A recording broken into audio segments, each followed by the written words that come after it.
कैसे 14-15 साल के बच्चे गैंगस्टर बन सकते हैं।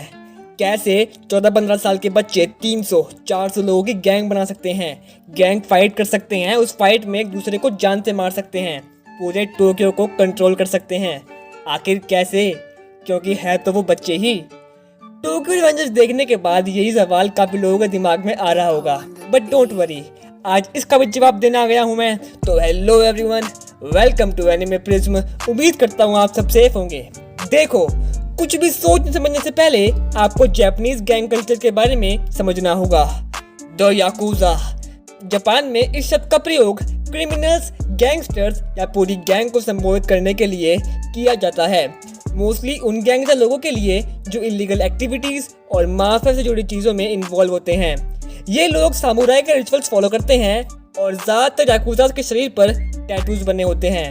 The origin of the yakuza themselves is difficult to determine, but लोग ऐसा मानते हैं कि याकुजा का कल्चर असल में 17वीं सेंचुरी से चला आ रहा है।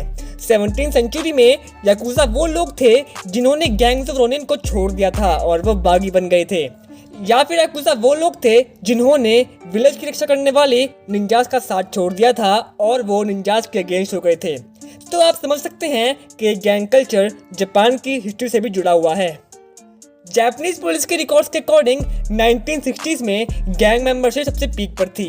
करीब 2 लाख लोग किसी ना किसी गैंग का हिस्सा थे। हालांकि ये गैंग्स इलीगल बिजनेस रन करती थी, बट लोग उस समय इन गैंग्स को एक नेसेसरी इवल की तरह देखते थे, क्योंकि वर्ल्ड वॉर 2 के बाद लोगों का गवर्नमेंट से भरोसा उठ गया था और न ही गवर्नमेंट लोगों के लिए कुछ कर पा रही थी। लेकिन उस समय याकुजा लोगों की हेल्प करता था, चैरिटी करता था और अननेसेसरी क्राइम्स के खिलाफ सीधा स्ट्रिक्ट एक्शन लेता था पुलिस से पहले। लेकिन 21वीं सेंचुरी की स्टार्टिंग में एक ड्रास्टिक चेंज आया और गैंग मेंबरशिप गिरकर 80,000 मेंबर्स तक आ गई और ये 80,000 मेंबर्स आज हंड्रेड्स ऑफ गैंग्स में डिवाइडेड हैं, जो मेनली 20 कोर गैंग्स के अंडर काम करती हैं, जिसमें से सबसे बड़ी और सबसे पुरानी है यामागुची गैंग। हालांकि ये सारी गैंग्स अब वॉयलेंस से दूर रहती हैं और मेनली फाइनेंशियल क्राइम्स में इन्वॉल्व होती हैं, जिस वजह से ये गैंग्स आज पूरे वर्ल्ड में लीस्ट मर्डरस क्रिमिनल ग्रुप्स में से एक है।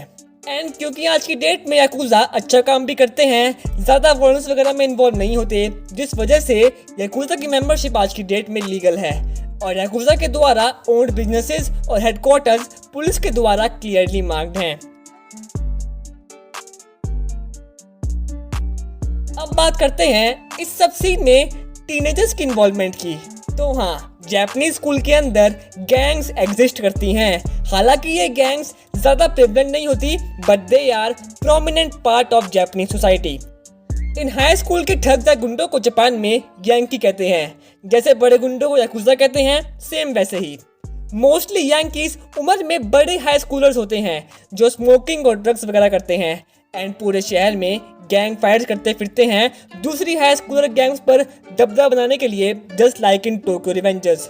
जापान में पिछले 10 साल में सबसे प्रोमिनेंट यांकी बोसो जोकू है, जो कभी भी लड़ना शुरू कर देते हैं, नशे करते हैं, शहरों की सड़कों पर अपनी बाइक्स घुमाते हैं, शोर करते हुए खुद की और दूसरों की जान दांव पर लगाकर, without any major goal, unlike Tokyo Revengers. क्योंकि टोक्यो रिवेंजर्स में टोक्यो मांजी गैंग का एक मकसद था, टॉप पर पहुंचना, बट रियल लाइफ में यांकीज सिर्फ याकुजास को मिमिक करते हैं, मोस्ट प्रोबेबली कूल दिखने के लिए। अब सवाल पैदा होता है कि जब इन गैंग्स का कोई मोटिव नहीं होता, ये अननेसेसरी सिर्फ केओस ही फैलाती हैं, तो फिर क्यों बहुत सारे टीनेजर्स इन गैंग्स को ज्वाइन करते हैं? इस सवाल का जवाब समझने के लिए पहले आपको ये समझना होगा कि आखिर इन गैंग्स को किस तरह के टीनेजर्स ज्वाइन करते हैं। मोस्टली देखा गया है कि इन टीनेज गैंग्स को लोअर क्लास बैकग्राउंड के बच्चे मेजॉरिटी में ज्वाइन करते हैं। ऐसे बच्चे जो अपनी लाइफ से सेटिस्फाइड नहीं होते, किसी पेन से गुजर रहे होते हैं, किसी प्रॉब्लम से गुजर रहे होते हैं, मोस्टली फाइनेंशियल। मीन्स ये टीनेजर्स इन गैंग्स को एज एन एस्केप के लिए ज्वाइन करते हैं, ताकि वो बेरहम दुनिया में अपनी आवाज उठा सकें, अपनी प्रॉब्लम की वजह से वो दबे ना रहें बल्कि फाइट बैक करें।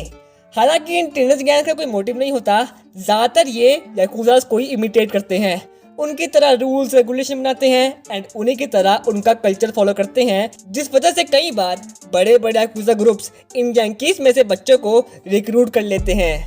फिलहाल आज की डेट में यांकीज एग्जिस्ट करते हैं, बट उनकी पॉपुलेशन कम हो गई है। लेकिन अभी भी आप उन्हें पूरे जापान में देख सकते हो, बस आपको पता होना चाहिए कि ढूंढना कहाँ है। बट राइट नाउ बोसोजोकू यानी कि बाइकर्स गैंग एक डाइंग ब्रीड बन गई है। 1994 में तकरीबन 42,500 टीनेजर्स बोसोजोकू ग्रुप्स का हिस्सा थे, पर आज 100-200 ही बचे हैं। ज्यादातर बोसोजोकू के मेंबर्स 20 साल की उम्र से पहले ही इन ग्रुप्स को छोड़ देते हैं और 2004 में स्ट्रिक्टर पुलिस लॉज की वजह से भी बोसोजोकू ग्रुप्स में टीनेजर्स की आबादी ना के बराबर रह गई है।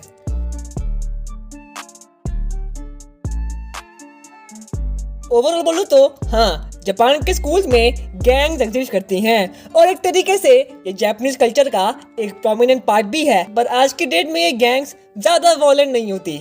20th सेंचुरी में ये गैंग्स वॉयलेंट हुआ करती थी, बट 21st सेंचुरी में स्ट्रिक्टर पुलिस लॉज और क्वालिटी एजुकेशन की वजह से इन गैंग्स की आबादी कम हो गई है और ये लेस वॉयलेंट भी हो गई हैं। तो यही थी बस आज की वीडियो अच्छी लगे तो लाइक करें, शेयर करें, सब्सक्राइब करें और देखते रहें एनिमे प्रिज्म।